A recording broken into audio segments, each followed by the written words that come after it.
Hi, everyone. Welcome back. I'm Jessica Lindell, author of The Career Game Loop. And today we're diving into the topic that every creator, entrepreneur, professional, literally every person in the world faces, which is failure. And it's not just any failure, but it's how to turn failures into stepping stones for success. Really that fail forward concept that we talk a lot about in the book.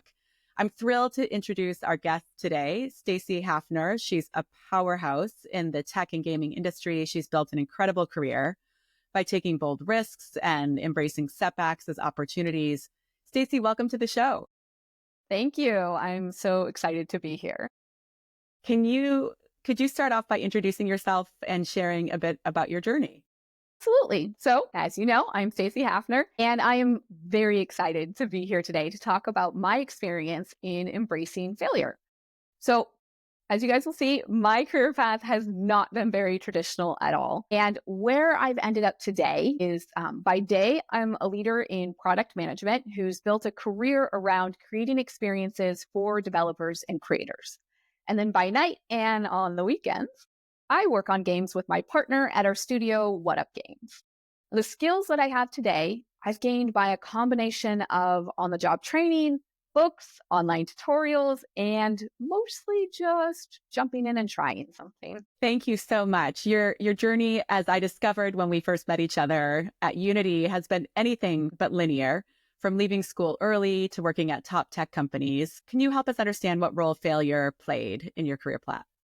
Yeah. So to catch everybody up, I dropped out of high school my senior year. I had enough credits to graduate, but I got pulled away by life. I did eventually go back and I got my high school diploma via a college program. And then for a while, I actually worked through towards an associate's degree, but I never completed it. So with that, to me, failure is an invaluable learning tool that at its core represents something is challenging, a mountain to be conquered, if you will. And throughout my life, there have definitely been moments where I felt like I have failed at something, but I always try to focus on the positive. And I was thinking about this, and I think I developed this mindset because of video games, funny enough. So I grew up playing all sorts of them. My family is a family of gamers. And around, I think I was in fifth grade or so, my brother, who's 5 years older than me, and I did a tour of strategy games. We would start a game and one of us would be better than the other. Sometimes it was me, sometimes it was him. And we would play until the person who wasn't as good finally won a game. And then we would move on to the next one. And after each session, we would sit down to debrief and we would compliment things that the other person did. And I still remember how impressed he was when I first figured out how to flank with my army. I have no idea if I won that game or not, but I know how I felt gaining that new skill. And it was that positive experience and that good-natured environment of debriefing that helped me realize that challenges and losing or failing can be so very fun. So I guess technically I owe my brother a thank you. Don't let it go to your head if you're watching this, but it's definitely because of him. Now that is how I've approached my career. I jump in, I try something, I learn from it, and then I try again. Love how you just close with that jumping in. Many people fear making the wrong choices and end up in analysis paralysis. How did you approach trying different jobs and industries without getting stuck in that place? So my biggest problem is early on in my career, everything sounded fun to me. Arguably, I still have that problem sometimes. Now, I had no idea what I wanted to be, and I could not think of a better way to figure that out than to try things. But I did take a systematic approach to it. So every time I took on a new role, I learned a little more about the sorts of things that I enjoyed versus the things that I didn't. And then I would optimize my resume for those characteristics. So I found the intersection of what I liked with whatever it was that I wanted to try next, and then I would go on the hunt again. And I tried a lot of things. I did accounting, human resources, analyst work, and so many more. Now, analyst is actually a really good example of something that I learned. So I love a good spreadsheet and I love digging into data, but I found out that I hate doing it every day. And I knew that I could not be a full-time analyst, but I did want a role that called for doing it on occasion. Anyway, so the whole process, I gained a wide range of skills, and that ended up giving me an unexpected edge in the job market. All of that was happening while I got closer to understanding what I actually wanted to do. which I guess really shouldn't have been a surprise to me, but it was. As it turns out, I liked having a role that let me wear a ton of hats. And I also really liked working in highly innovative and technical spaces. And that's why I love product management and the tech and gaming industry. So you really have a knack, it sounds like, for diving into new technologies and continuously learning new skills. Can you talk about that durable skill of curiosity and how it's played a role for you in your learning process? Yeah. So curiosity is the driving force behind my learning process. Now, as I mentioned, a lot of things tend to sound fun to me. I know my screen is blurred, but I have a lot of hobbies on the shelves right behind me. So when something catches my attention, I can't help but start to dig in. Now, sometimes I go really deep in a subject, and other times it turns out that something surface level is good enough. But my curiosity and my desire to learn is actually why I love game development as much as I do. So I've been a self-taught programmer since my early teenage years and game dev generalist for about 9 years. I'm always learning. And some days I'm deep in code, and other days I'm playing around with Figma, trying to figure out what makes a good UI design. Sometimes I'm in Blender and I'm trying to get better at sculpting and fine-tuning my flow for game-ready assets. I've got shader code on my to-do list, and I really need to get better at the particle system because I suck at it. And all of that is really exciting to me because of my curiosity. I need to know everything. Wow, really inspiring. The laundry list of learning you have ahead of you and that you're deep into. For those of us who are feeling really stuck or afraid of starting something new, maybe even imposter syndrome, what steps can we take to really develop that mindset of curiosity and exploration? That's a good question. So this is actually something that I'm teaching my son right now. My advice is take a big job and then break it into small ones and then pick one that seems doable. Because what you want to do is build your confidence. That's key. And never be afraid to ask a ton of questions. More practically, I recommend embracing failure. So it's a learning opportunity rather than a setback. Each mistake teaches you something valuable, and it's a crucial part of growing. Now, as you do this, be kind to yourself and understand that every successful person has faced numerous failures along the way. Or, as you just kind of put it, imposter syndrome. I feel imposter syndrome all the time still. Now, the next thing is get comfortable with being in the unknown. Step outside that comfort zone and challenge yourself to explore something new. Then, when you do, reflect and learn from your experiences, but in a healthy way. I cannot stress that enough. Take the time to analyze what worked, what didn't, and why, and then use that to improve. But remember, don't dwell on the mistakes or beat yourself up. And it's really easy to do. I still do. I just did it like 2 weeks ago for like 2 days. Really easy to do, but work on not. And then the last thing is celebrate your progress, no matter how small it might seem. So I really love that tip of taking the step back to analyze, because it seems like it really gives you the space for perspective and learning again, that can rejuvenate you and reinvigorate you to keep going. So you've described your learning style as jumping in and figuring things out. How do you balance this hands-on learning approach with more structured methods like courses and mentorship? I do it all. So my hands-on learning is usually accompanied by some sort of structured learning, and I always tap into my mentor network whenever necessary. But to explain, I love taking short courses online, especially for art-related subjects like 3D modeling, but I don't tend to finish them because I'm typically trying to learn a skill that I need for a larger project. So I'll follow just enough of whatever course it is that I'm taking to grasp the essentials, and then I can't help it. I have to go experiment on my own. It's like this thing that's just pulling me away constantly. Now, I feel obligated to say, I've always believed that people need to understand their learning style. So some people do thrive in the traditional school environment, and some people are kind of more like me where they prefer to piece together different materials. I think it's important to understand that there is no right or wrong way. It's just what works for the person. Speaking of what works, what advice do you have for those of us who feel like we need to be fully prepared before we take on a new challenge or a new role? You're never going to be 100% ready for something new. There is always going to be some unknown, some learning, especially if it's a new role. And actually, on that note, so I recommend that people don't apply for jobs that they're 100% qualified for on paper. As a leader, I usually hire people around 65%. And sometimes I even hire people with less.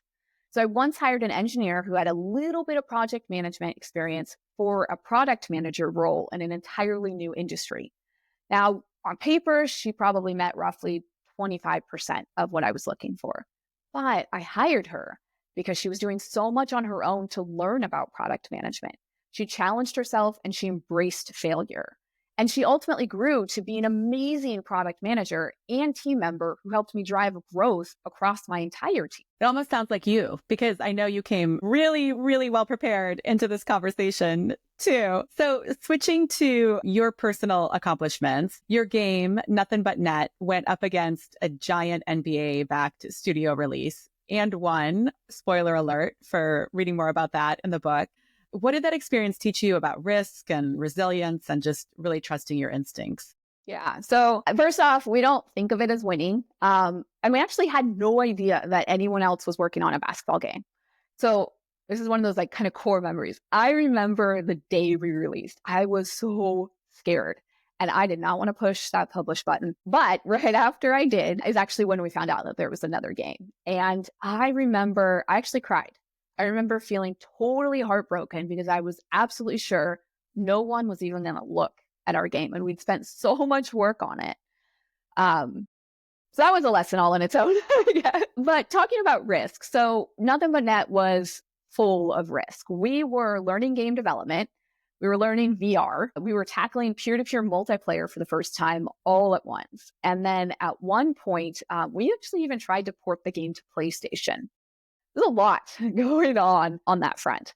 And on the resilience side, Ben, who's my partner that I make games with, and I agree that sometimes it's actually good to abandon certain aspects. Not because of the other game, not at all, but specifically the PlayStation port. So we were not able to complete it, and we tried for far too long. It's actually my fault. I wanted to keep going because I just really thought we needed to get it out there. But the reality is we should have cut our losses a lot earlier. And what this taught us was that resilience isn't just about pushing through every single challenge, but it's knowing when to pivot or to let go of something that wasn't working. In fairness, he figured that out quicker than I did.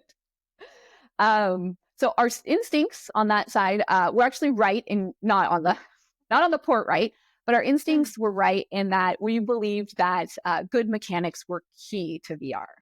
We prioritized the physics of the game and then the game mechanics, and we saw a pretty good response to that. We took it to a conference, and actually we saw a really good response to that.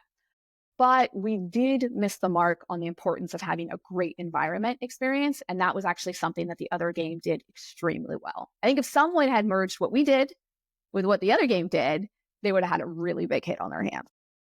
Sounds like a great mod that could still happen. So this last story that you told us may be the answer to this next question, but have you ever had a failure that in hindsight was the best thing that could have happened for your career? And if so, how did it redirect you in a positive way? Yeah, I mean, that could be the answer, but I'll give you a different one because I think this one's a really good one that I've told many times. So all the things that happened while I was trying to get over my fear of public speaking is actually a really good example. So for context, early in my career, I had a fear of public speaking in meetings, and there was no way you would find me on stage giving a talk. And one day I decided that I'd had enough. So I gave a talk at a meetup, and my computer blue screened during my demo. Then I gave a talk at a conference, and that totally tanked, and I got some of the worst reviews out of all the talks at the conference. Then, yeah, it was rough. I cried on that one too. I cry a lot, apparently. The next one that I did was a virtual talk where I had an adrenaline crash and I almost passed out. And then at GDC, I forgot my notes for a live demo, and I had to stop part of my talk to have someone hand them to me from the audience. Now, each of these moments felt like a failure, and I learned something though. So the blue screen taught me to prepare a backup plan. The reviews taught me the importance of understanding characteristics that go into a good talk. The adrenaline crash taught me to eat before giving a talk. And forgetting my notes taught me that being human adds authenticity to a talk. So after I learned all of these things, I gave what I consider to be my best talk ever at the Xbox conference. It had everything. It had a story, it had a live demo, it was great. And around a year after that talk, I ran into someone who was in the audience and they complimented me on what a great talk I'd given. So they remembered that a year later and me, which was just a total shock for a good reason too. Now, fast forward to the last time I went on stage, which was actually at one of the keynotes for Unity. Now, to my surprise, during rehearsal, I was given no notes on how to improve. And I was actually specifically told, keep doing exactly what you were doing. To which my reaction was, are you sure? That's it? Because I'd missed the memo that apparently somewhere along the lines, I'd actually gotten kind of good at doing it. But so after we finished recording, I had strangers come up to me and tell me that I was a great speaker who had kept them on the edge of their seats. And that was the moment that I started to believe in my skills on giving a talk. It was literally that moment where I was like, oh, okay, maybe I am kind of okay at this. I'm not terrible. That's awesome. Now, all of these, the imposter syndrome, it's still pretty real. Now, all of these moments happened over the course of not the Unity talk, but all of the failure moments. It happened over the course of probably about 1 to 2 years. But I kept going because it was really important to me to get over that fear. And in the end, not only did I learn how to give a good talk, but I found my voice in meetings, which was really important. Thank you so much for that personal story. And thank you for speaking publicly right now. And we're all really happy that you were able to push through that, because these lessons are really helpful for all of us to hear. So on the emotional front, failure can be so draining. So how do you actually recover from these setbacks and stay motivated? Video games. No, like I said, I mean, I've been a gamer my entire life. And so one of the things that I do when I'm having a really, really tough time is I just go play games. And another thing, it's a balance between games and then creating something. I've actually found that if I'm not actively creating something, I kind of get a little depressed. I get down. So I can't go too long. And so when I'm having those moments, being able to go and do those things really helps me reset and clear my mind. And then I make a conscious effort to get back on that horse. But before I do, and once I'm in a better emotional state, I always reflect on what went wrong and what I can learn from the experience. When I'm doing that, it usually results in me making some sort of plan. And then I can't wait to get started on my plan. And then that fuels my motivation to move forward. So it's kind of this weird little vicious circle. Yeah. Or a really, invigorating, motivating circle. Like that. A spiral upward versus downward. So what strategies do you think we can use to reframe failure and just build that long-term resilience that you've had in your career? Yeah. I think the most important thing to remember is everyone stumbles. And those situations are rarely as horrible as your brain makes them out to be. Now, that being said, 3 strategies that come to mind. The first is normalize failure by understanding that it's a common experience for everyone. And like I just said, stumbling is part of the process. The next thing I'd say is embrace discomfort by constantly putting yourself in uncomfortable situations, like I am doing right now with this interview. That is how you keep learning and growing. And then the other one, I kind of mentioned it earlier with my story about the person that I hired, but cultivate a growth mindset by focusing on progress and not perfection. So take the time to celebrate those small victories and view challenges as opportunities. So we've got a couple of wrap-up questions. The first is for someone who's listening today who's just received a major setback in their career. What are 3 things that they can do immediately to shift their mindset? Yeah. First and foremost, pause and reflect. Sometimes pause a little longer before you do the reflect. Acknowledge that your feelings are there and give yourself the space to process them. Work to understand the reasons behind the setback and then make sure to ground those reasons in reality. So if you have high emotions, sometimes those can really cloud your perspective, which is why I say sometimes pause for a while before you start to reflect. Next, focus on the positive. Probably notice me saying this a lot. It's really, really important. Were there new skills that you gained or a lesson that you learned that you can use going forward? In other words, focus on what you gained rather than what you lost. And then finally, get back on the horse. Create a plan that focuses on small, achievable goals to help you gain momentum and increase your confidence. Or at least this is what I do. Thank you, Stacey. You shared so much personally already, but one last personal question. What's the biggest lesson you've learned from failure that you wish you had known earlier in your career? Yeah. Okay. So the biggest lesson that I've learned is that thoughts are not facts. I'm going to say it again because I think it's a really, really important lesson. Your thoughts are not facts, and situations are rarely as catastrophic as they seem. So I used to let my thoughts and emotions amplify every setback, and I would spiral and beat myself up over them. And that always made them appear far worse than they were. And sometimes I still struggle with this. Like I mentioned, it happened to me like a week or two ago. But I try really hard to acknowledge my emotions, and then I give myself space to process. And that has been really crucial in turning this into positivity.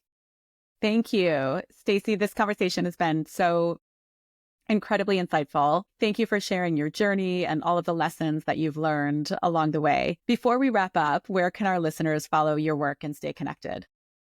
Yes. Well, first, thank you for having me. This has been very fun, a little scary, but very fun. So for my fellow gamers, we are actually working on a new large-scale cross-platform PvP game, and we are looking for alpha signups. So if that sounds like sort of your game, hop onto our website at whatupgames.com and sign up. And then myself at Yecats, Yecats 131. They're both new, so there's not a lot of posts, but that's where I'll be posting going forward.